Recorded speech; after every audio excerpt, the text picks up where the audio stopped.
1, 2, 3, 4. Welcome to Crazy Chester. Welcome to Crazy Chester. Crazy Chester's Radio Hour. Welcome to Crazy Chester. Welcome to Crazy Chester. Crazy Chester's Radio Hour. Yeah, Crazy Chester's Radio Hour. Crazy Chester's Radio Hour. Welcome to the Crazy Chester Radio Hour. My name is Andreas Werner. I'm a record producer, songwriter, and owner of Crazy Chester Records. The theme song you just heard is performed by Wet Willie's Jimmy Hall and Funky Chester. The Crazy Chester Radio Hour is a weekly music talk podcast featuring an eclectic group of guests with musical hearts, minds, and souls. And many of the episodes, including this one, will dive deep into the rich history of music mecca Muscle Shoals. Today's guest is the legendary funky Donnie Fritts, the original Alabama leaning man. Donnie is one of Muscle Shoals' classic songwriters. He also played keyboards with Kris Kristofferson for over 20 years, has acted in several movies, and released a handful of soulful albums as an artist, including his latest, Oh My Goodness, on Single Lock Records. It was a real treat to have Donnie sit down with me for an in-depth conversation.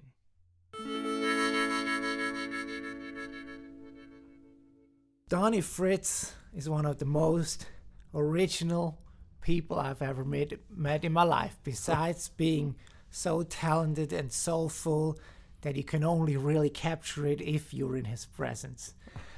He's not only a great songwriter, musician, artist, but also an actor, and we'll talk about all of that here in a little bit. Good. So it's my honor and pleasure to have you as my guest today, and welcome to the Crazy Chester Radio Hour, Donnie Fritts. Well, hey, man, it's great to be here with you, Andreas. You know that. And, well, thank you so much. I appreciate you asking me.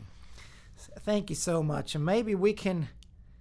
One question I've always wondered, but I never really heard an answer is, you are referred to as Funky Donnie Fritts, the Alabama leaning man. Yeah. How did that come about? Well, you know what? It was two different names. You know, Kris Kristofferson. We were recording his second album, the Silver Tongue Devil, and we cut this song, The Pilgrim. And at the first, he tells about all the people he wrote the song about, and he just blurted out. He'd never called me that before, ever.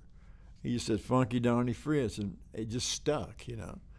And that was on the all that was stayed on the cut we did. And the other one, Jerry Wexler gave me the elegant Alabama leaning man, and he said he called me. He was watching me one night. We was at a party at Eddie Hinton's house out on the lake. He said, I kept thinking he was going to fall in the lake. He was just leaning so far over, you know. And I said, I do that naturally. I don't even know I'm doing it. And he said, I know. That's what's good about it. So we were on our way back from Memphis to here. In fact, that's going to get too involved there. But anyway, it's where he showed me where he used that nickname, Elegant Alabama Leaning Man, in a Billboard article he'd just written, and it was coming out like the next week. And that's when he let me read it. It's pretty funny, you know. And that one stuck too, you know. Yeah. So let's backtrack a little bit and kind of go to the beginning when you started getting involved. Yeah. Here in Muscle Shoals music, and two names that I think are very important here are Hollis Dixon and Tom Stafford. Yeah. So would you mind sharing a little bit how you got your start? Well, you know what? I was about 15. Went to a lot of movies, and Tom was a manager there at the Shoals Theater at the time. And you know what? We just got to talking. This is way before anybody even thought about having any kind of music here.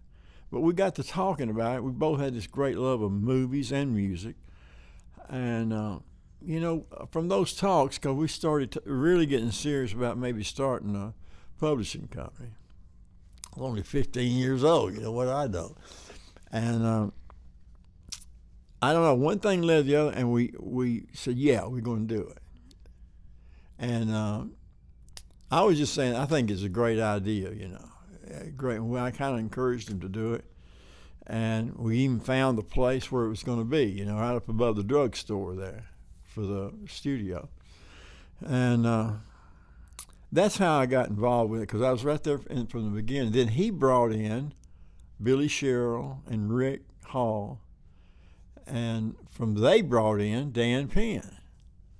You know, so it started growing with great, and we got Arthur Alexander, because he just came. He knew one of the guys that was working at the theater, and they arranged him to come to audition for me and Tom, and he was amazing. You know, he just sang the way you've heard him sing, and he was with a group, but it was obvious Arthur was the real.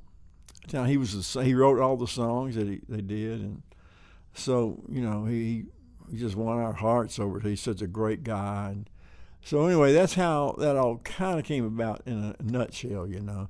And the real big deal is when Arthur, he just cut to about 62 or 61 when he recorded You Better Move On.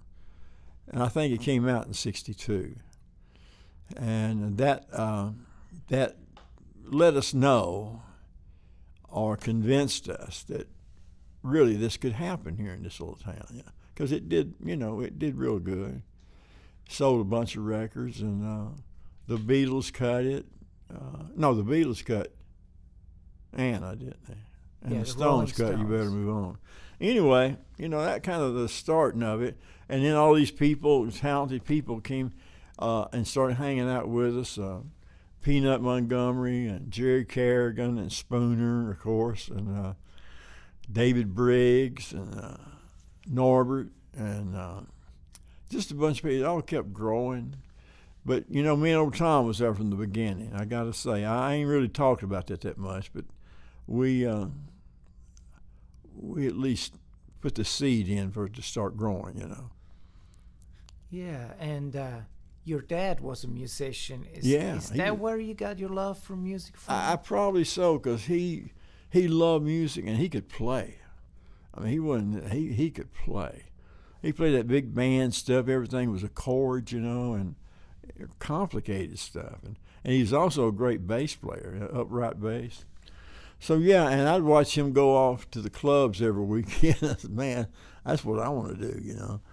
So I started playing around town with a group called the Satellites with Forrest Riley, and he played on You Better Move On, Forrest, and Danny Glenn, and I think that was just us for a while. And then Jimmy Ray Hunter was there for a while. He went on to be with the Del Reys. But all that kind of started going, started happening, you know, and Dan started getting some songs cut. And Dan and I got, the first song I got cut was probably about 62 or 3, something, when it was a song Dan and I wrote. It's a horrible song, but it was the backside of a big hit, you know. So I said, it's going to be easy. There's nothing to this, but it wasn't. It's very hard. It's a very hard occupation, as you know. It's very tough, but that was our introduction to, you know, songwriting and making money doing it. So, yeah, still trying, you know. How did Hollis Dixon fit into this picture? Well, I think Hollis, this guy was a great front man. He was funny and could sing, and he always had a great band. You know, I mean, really, all the guys around here that came up through the ranks of studio guys, I mean, everybody played with Hollis. I played with him a long time, probably about 7 years, something like that. And you played drums. I played drums then, you know, and I wasn't that good, but I played with him. I was always weakest link of the whole of the band. But I mean, when at one time the band was everybody but Roger in the Muscle Shoals rhythm section. It was Barry, Jimmy, and David, and me and Spooner, and Barry. Yeah. And then sometimes Ronnie E. was with us. And then sometimes Jimmy Evans played guitar. So we had a great, different group, but we had a great time playing with him. And I'm just saying, he always had good work on the weekends, playing those colleges, and he was a big part of the early days. It kept us going when we weren't making that much money doing anything else. We'd always have some money coming in on the weekends playing fraternity parties with Hollis. He was really, really a great, like I said, a great front man, and he was really a funny guy, man. Yeah, and you actually, on your last album, you wrote a song about those days called Tuscaloosa, 1962. Yeah. How did that song come about? It's one of those things just sitting around the house, and I started thinking about those days, and it was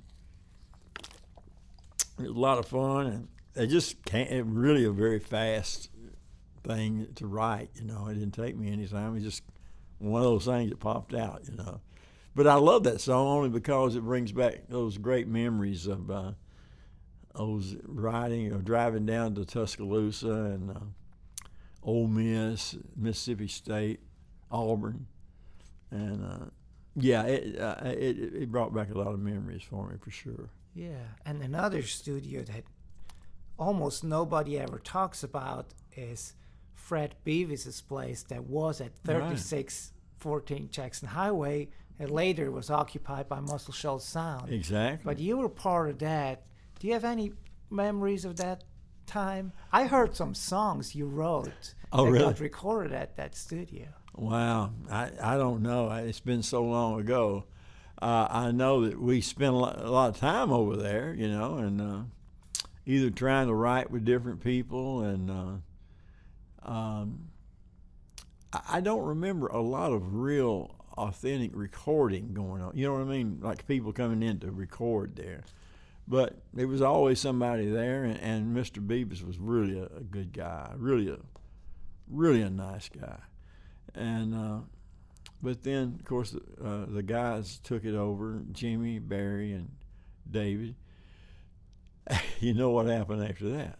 But that was a good time there, even with the Beavis. That was a real good time. Everybody's still just learning, you know what I mean? We were all out there doing what we could, but it was still a learning process going on. Still is, in a way, I guess. Yeah, and later in the 60s, you made the transition to Nashville when you signed with Combine Music. But can you kind of walk us up to that move? I didn't sign with Rick, whatever reasons, but I met Bob Beckham down here. I met Felton Jarvis, who was Elvis's producer. Later on, not at that time, but he produced that one song that Tommy Rowe did. It was a hit. Me and Dan had the backside of it.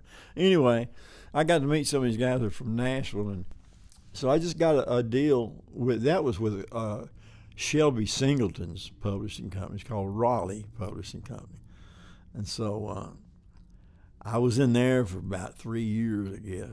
And quite a few of those songs got recorded some of Shelby's artists. One of my favorites is that song "Take Me Where the Sun Don't Shine." Yeah, that was a good Johnny one. Soul. Yeah, and Hollis recorded a version of that. Yeah, too. he did.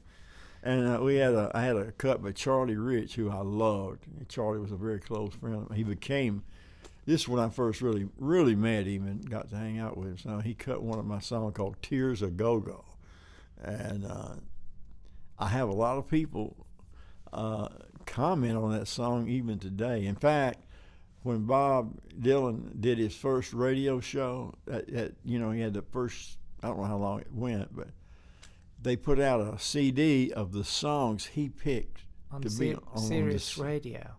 on Yeah. Sirius Radio, yeah. And then he had chosen, I don't know where in the world he heard the darn song, but he picked that as one of the songs he played on his radio show. So I was happy about that. Yeah. There's another song, and I'm not 100% sure if it's from the same time, but you wrote a song called That Woman. That was much later on. Was that much It later? was. It was. Me and Bill wrote that, Bill Blackburn. And That Woman is one of my favorite songs, a little R&B ballad that. And I had 4 or 5 cuts. Delbert did a brilliant job on it. Delbert McClinton. Okay, and Jose Feliciano cut it, and Johnny Nash. Johnny cut it. Nash did a good in fact, version, Mickey produced that record, and then Wilson Pickett cut it.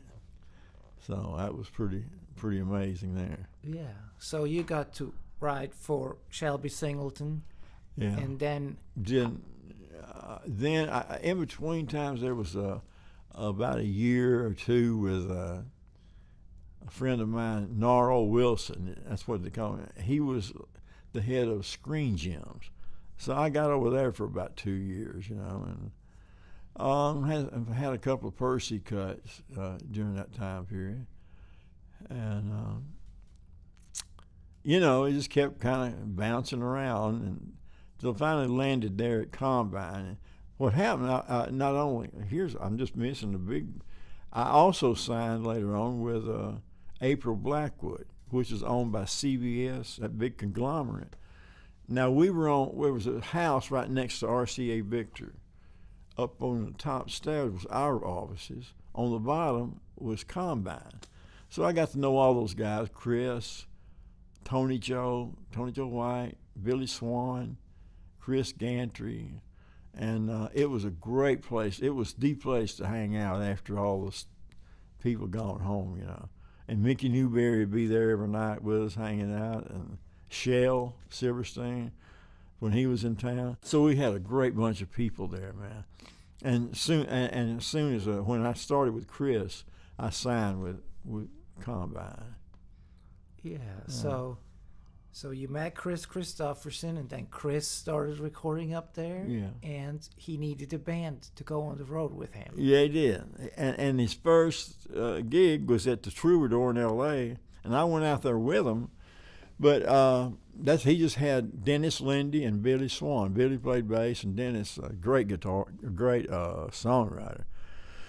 He played guitar, and Chris did so well, they held him over for another week, and it was the starting of it. Then the next time he played, we opened a Troubadour in San Francisco for old Doug Weston that owned a Troubadour there in L.A. So that's when I started with him, and we stayed with him for 22 years. Yeah, and you co-wrote some songs with Chris too during that. We did. Especially on that on the Silver Tongue Devil album. There's a song that he and I wrote about Janis Joplin, which was a very personal song, of course, for Chris too, because he knew her real well. I didn't know her. The only time I talked to her was over the phone one night, but I didn't really know her. But it was great to have that song that we wrote about. It was pretty emotional. Yeah, and you also had a hand in getting Arthur Alexander up. Yeah, I did. I got Bob to listen to.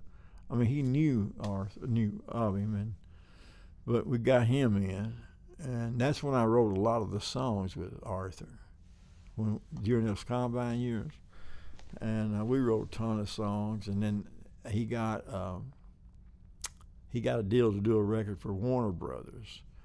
And my wife and I, Donna, little Donna, she loved Arthur Alexander. They loved each other. And anyway, we took Arthur to Memphis and just tried to make sure everything stayed level-headed, and made sure everything went smooth, which it really did. And we had a ball doing it. He cut a beautiful record, I think. I love that record. I think it's a beautiful record, yeah. Yeah, and around the same time, you co-wrote your signature song, "We Had It All" with Troy Seals. Yeah.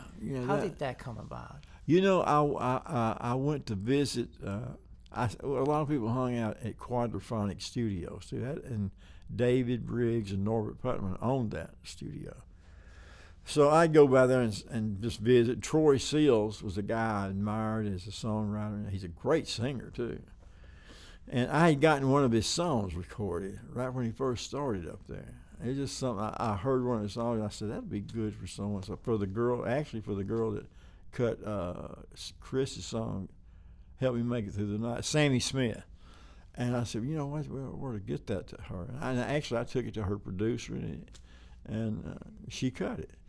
So we got to be good friends. And one day I just went there, and he said, I'm stuck on this song, you know.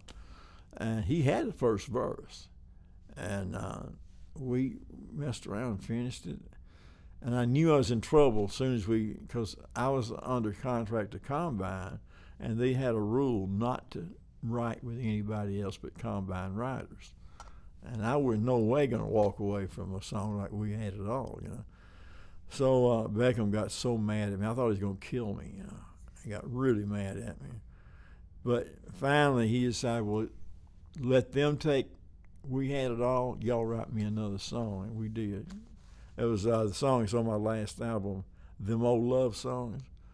That was the one we wrote to pay him back. So, and it was cut by Waylon. You know, it was on one of Waylon's big albums. Yeah, but We Had It All first got recorded by Dobie Gray. Dobie Gray, yeah. And Beautiful. then It's probably the best recording of it, even though it went on to Ray Charles and the Stones, and there's so many, Tina Turner, and so many people cut that song. Bob Dylan performed it Bob live. did it live, but he didn't like the cut. He told me one day he didn't. We were on a flight to Japan, of all things, and Kris came back and got me and said, Bob wants to talk to you a minute. I said, Bob who? I didn't know he was on there. He said, Bob Dylan, come on up. And he was telling me that, he said, I cut your song. I said, you know, man. He said, but it didn't come off. And he said, but I may do it on the road or something like that. And next thing I know, it was like on a bootleg album. But yeah, he did it really weird. He did it kind of up tempo, and but it was. I'm glad he did it, you know. But that song has been a big part of my life now, you know. I think it seemed like it meant a lot to a lot of people, you know. Yeah, and it's a beautiful song. Thank you. That's kind of what it's what we always try to do, write something that moves people in some way, you know. Yeah. So all through those years, actually up till the early 90s, you remained a member of Kris Kristofferson's band. I think you logged like 24 years as his... That was 22 years, or 22 years as his keyboard player. And during that time, you also got it into movies through him. How did that come about? Well, you know, it's something. I love movies. I'm one of the biggest movie freaks in the world, you know. So I've always loved movies, but I never really thought about being an actor. But how I got, we did, even in Cisco Pike, Chris's first movie, we did some background stuff. We did all the music for it. And then that was a good experience. Then the next movie he did was a movie called Bloom in Love. And there was a scene in there that the main characters went to a party in Beverly Hills or something, and they needed a band, so they got us to do that. And I was a lead singer in this band, you know. So, okay, that was that, and they kept us on. We stayed for a couple of weeks before we could actually do our part. By that time, Kris had finished his part, and he flew to Durango, and I already knew I was going to be in that movie because he and I had went to Durango, Mexico with Sam Peckinpah, and he was down there auditioning actors. So for some reason, we were in this big room where he was doing auditions. He came up to me and said, I want you in this movie. Sam Peckinpah, one of the greatest directors ever. I said, man, Sam, I've never acted. I wouldn't know what to do. He said, you'll be fine. Just do what I tell you and you'll be fine. And it was a great thrill, man. Get to be in a Western on top of that, you know, and look around and see all these incredible character actors that I've watched all my life, you know, Slim Pickens and Jack Elam and Harry Dean. Well, I knew Harry Dean, but he was in it, and Luke Askew, just all these great character actors. R.G. Armstrong, I loved him, man. And it was a great, Gene Evans, I can't think. Anyway, it was a great experience. And then Sam called me and said, I want you to be in this next movie, too. It was one that really caused a lot of trouble in a way. You know, people hated the movie. It's called Bring Me the Head of Alfredo Garcia. And it was a very violent movie, and we were in it long enough to get killed. And but, you know, Sam called me one night, and we were talking about it. He said, you wait and see if people don't change their mind about this movie. He said, it's going to take a while. And he was right. You know, about, say, that was 70, about 20 years later, whenever it came out on DVD, man, everybody just raved about it, you know. And I got to meet a lot of people out in Hollywood that loved that movie. And like Quentin Tarantino, I met him one night, and he was raving about that movie. He said one of his favorite movies of all time, you know. So I don't know. It was a great experience again. Then we did one other movie with him, a movie about truck drivers, Convoy, which was a lot of fun, you know. Yeah, so I've been really blessed. I've been really lucky and really blessed to be able to do all that. You've been getting calls ever since for roles in different movies. Yeah, I did. One of my favorite is The Life and Times of Guy Terrifico. Yeah, that's one of my favorites, which too. is such a funny movie. It's like a country version of Spinal Tap. Yeah, it really is. And we had a ball. We did it, like my part, all day. You know, well, it didn't even take all day. But I had more dialogue in that movie than I had in any of the others, and it was kind of worried me because I didn't know where I could remember. We worked out a little pattern for me to where I could get through it, and it was fun, man. It was a funny movie. Yeah, and through your work in movies, you also got to meet Billy Bob Thornton. Yeah, I did. How did that come about? You know, my great friend Stephen Bruton, who passed away about 5 years ago. He was your bandmate. He was in our band with Chris, and then he went on to play with Bob and Bob Dylan and Bonnie Raitt. So he was a hell of a talent. But anyway, he got a part in that movie, The Alamo, and I just, we were talking one day, and he said, why don't you come down and meet Billy Bob? He said, I'm sure he'd want to meet you. And so I did, and we went. It was a beautiful set, how they built that damn thing right outside Austin, Texas. And anyway, we spent the whole day just about with Billy, and got to know him, and he already knew some of the stuff I'd done. He loved, Pat Garrett was one of his very favorite movies. And we hit it off, and since then we wrote a lot of good songs together and spent a lot of time together. Yeah, and not a lot of people know that some of his early recordings were done at Widget Studio. Exactly, here in Muscle Shoals. And he came back due to your recommendation about a year ago and cut right here where we are sitting right now at the Nut House. Yeah, absolutely. Yeah, it was a funny recording. He left.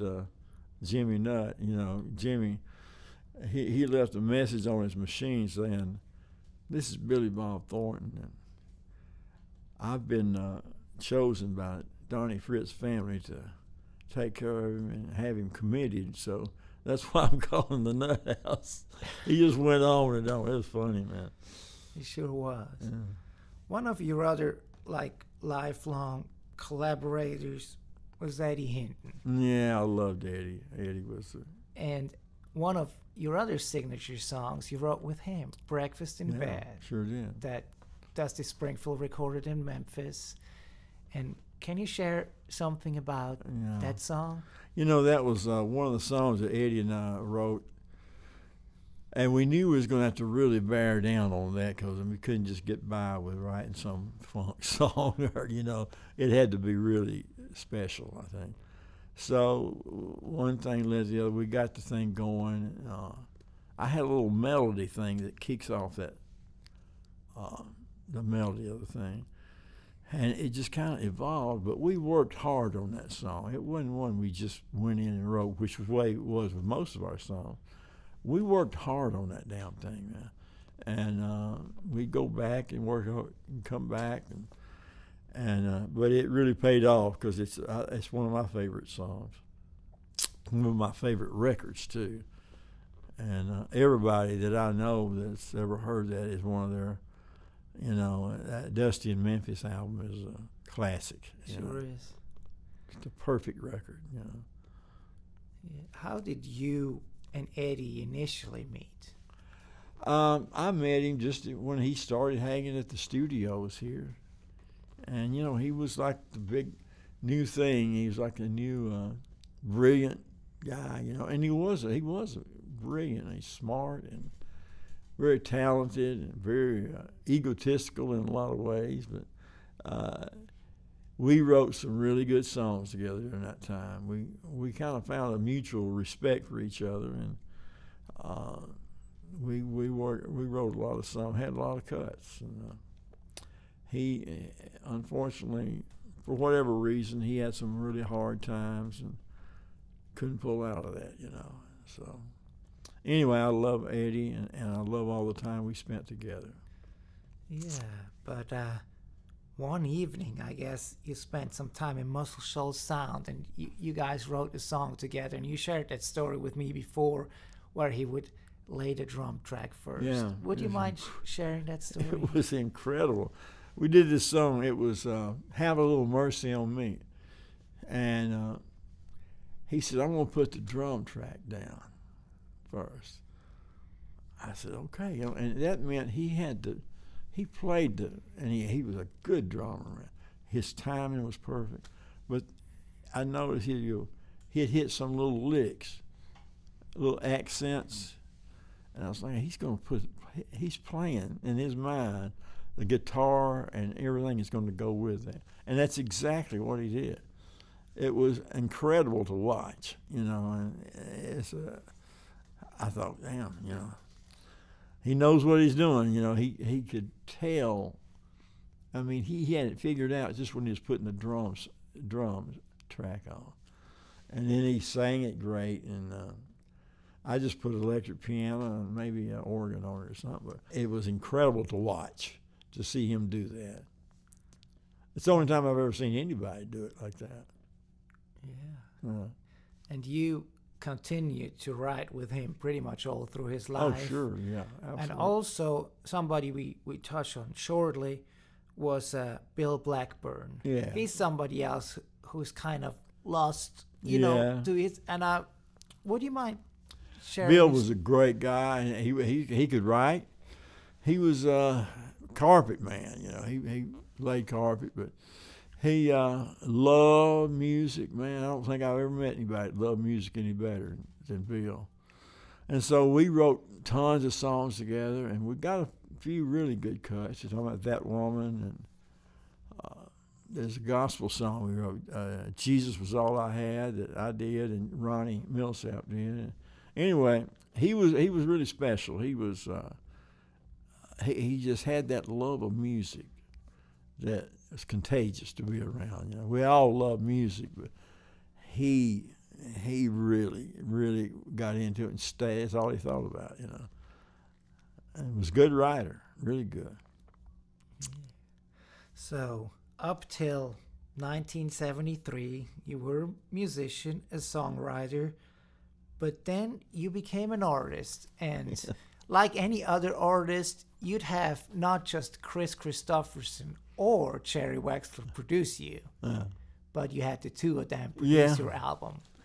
And I don't, you know, that never happens. Why does it happen to you? I don't know. I'll be honest with you. I've been so blessed with great friends, and you know what? I'm looking back on that, and it's hard to even remember exactly the day that Jerry and I decided to do this. It was all Jerry. Believe me, I mean, it's nothing I could even think about doing. Was doing an album at the time. But anyway, he said, let's do an album together, and so and it was my idea to, of course, to get Kris, and he loved Kris, and so. And then I said, Jerry, what I wanted to do is use the guys here at Muscle Shoals Sound, where we're cutting this thing, on half of it, and half of it use the band. He said, Donnie, they'll never go for that, I said, I think they'll be fine with it, which they were. And so we brought in Mike Utley, brilliant keyboardist that wound up with Jimmy Buffett, still with Jimmy Buffett. Still with Jimmy Buffett. And Sammy Creason, a great drummer, and brought those two guys in. And we brought Jerry McGee, not the one here, Jerry McGee. With the Venture, yeah. With the Ventures, and he played on Bonnie and Delaney and Bonnie's first album. He's a brilliant guitarist. And so, yeah, it was a lot of fun. I was overwhelmed, to say the least, to be in that studio and with all these great musicians, and knowing I couldn't sing worth a damn, Not really at that time. I could kind of carry a melody, and that was it. But it was a lot of fun. Yeah. And it's a big record in Japan, still. Absolutely. I don't. And it's whet the appetite for more, I guess, because you ended up recording 3 more albums and are working on a 4th one now.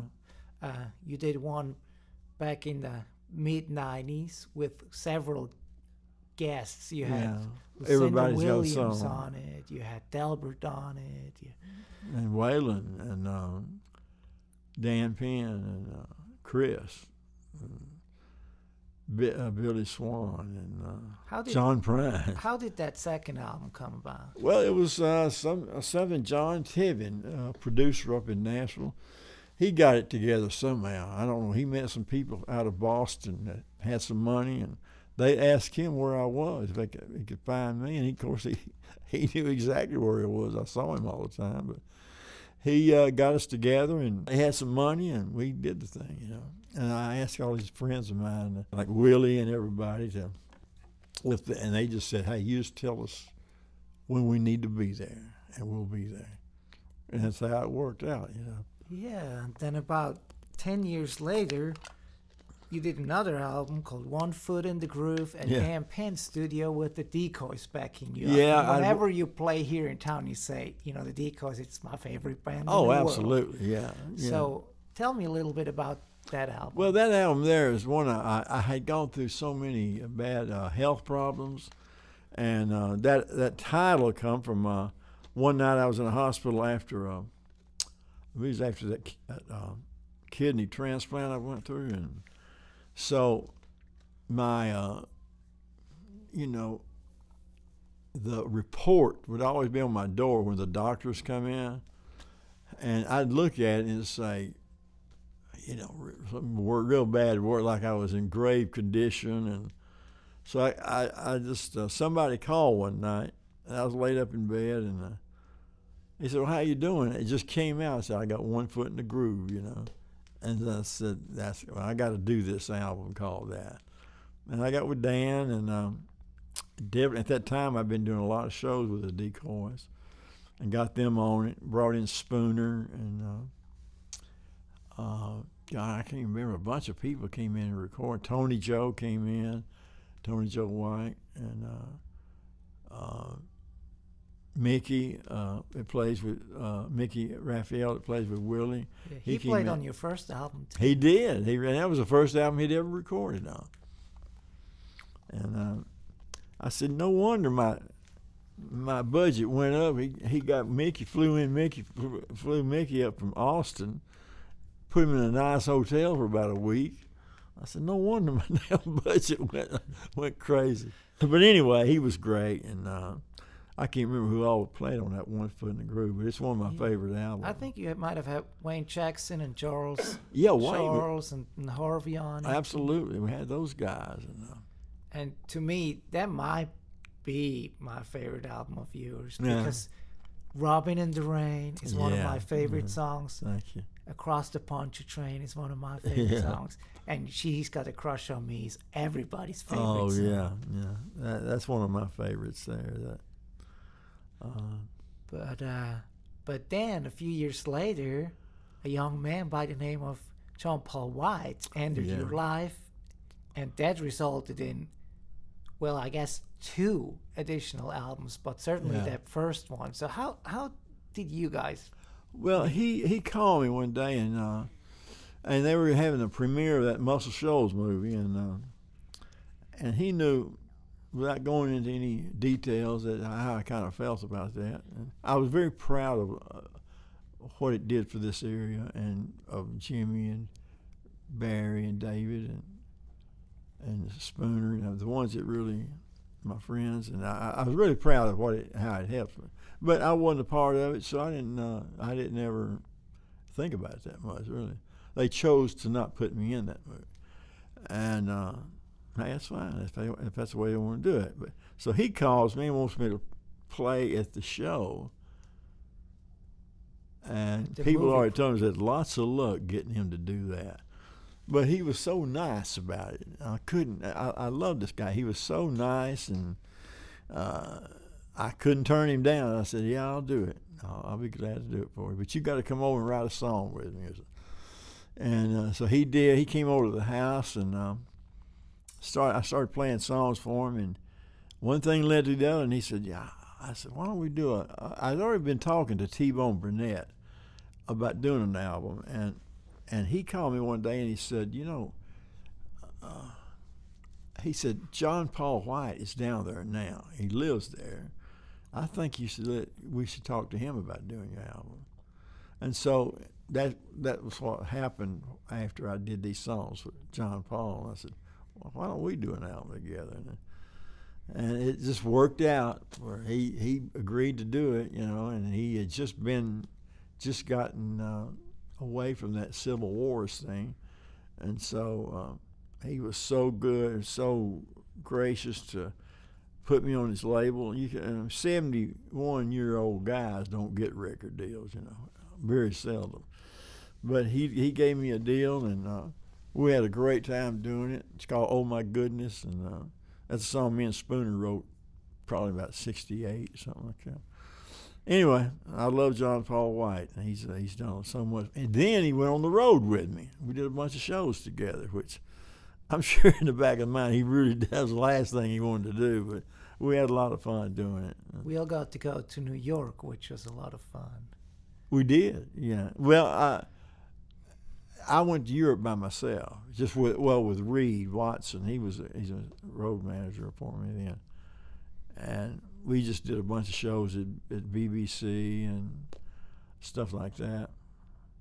But we played Lincoln Center with you, and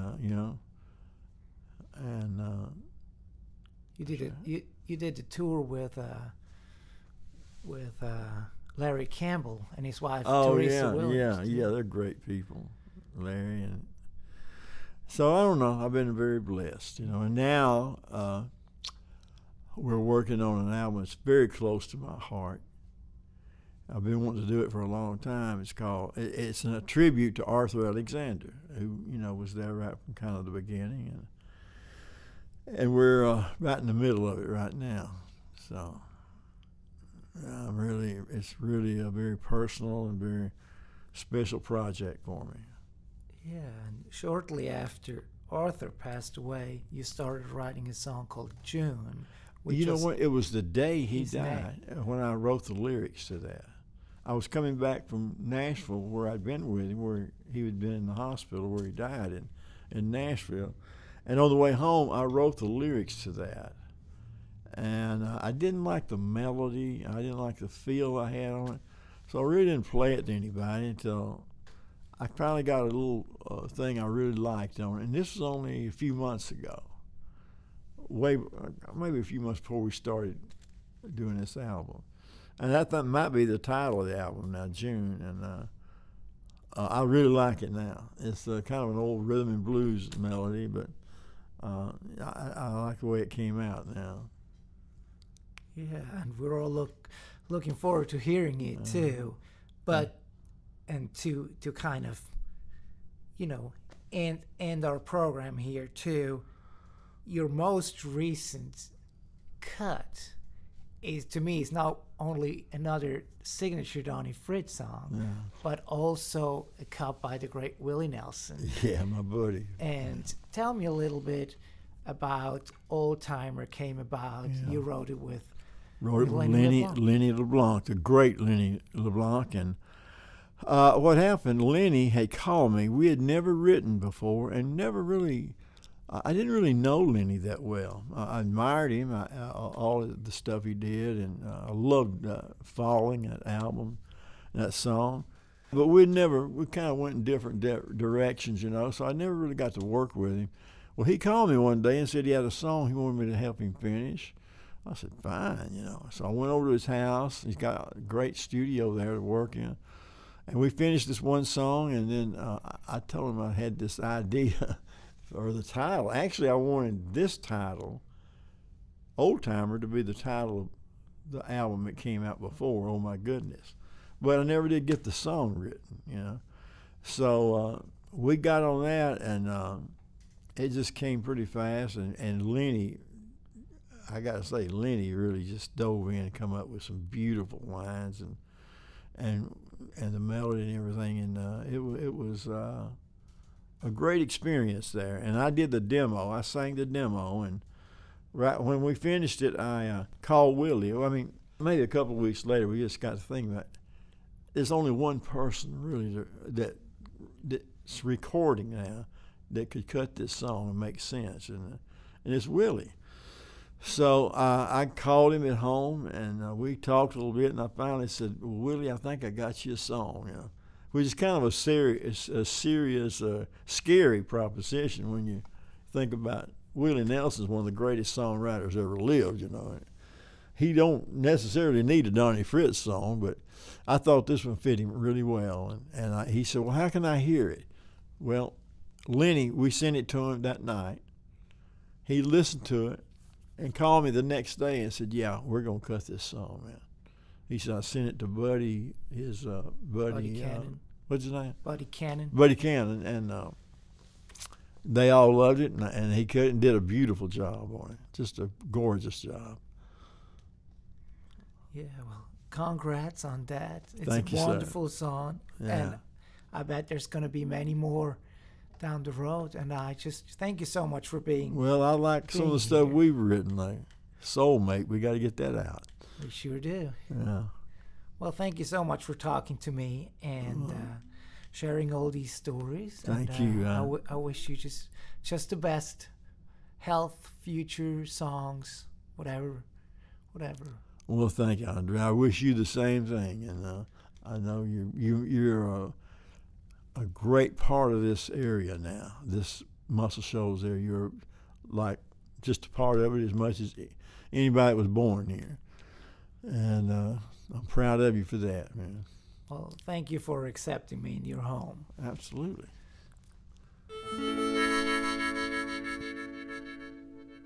Donnie just turned 75.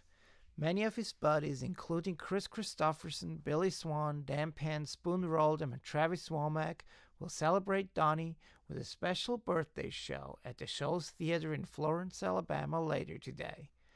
Then in December, I will join Donnie for a series of Christmas duo shows. We'll play in Lexington, Kentucky on December 9, at the City Winery in Nashville, Tennessee on December 11, the Nut House in Sheffield, Alabama on December 13, and Antone's in Austin, Texas on December 15. I hope to see you at one of our shows. This was the 8th episode of the Crazy Chester Radio Hour. We taped it at the Nut House recording studio in Sheffield, Alabama, my favorite studio in the Shoals. Thanks for listening, and I hope you enjoyed it. See you next week.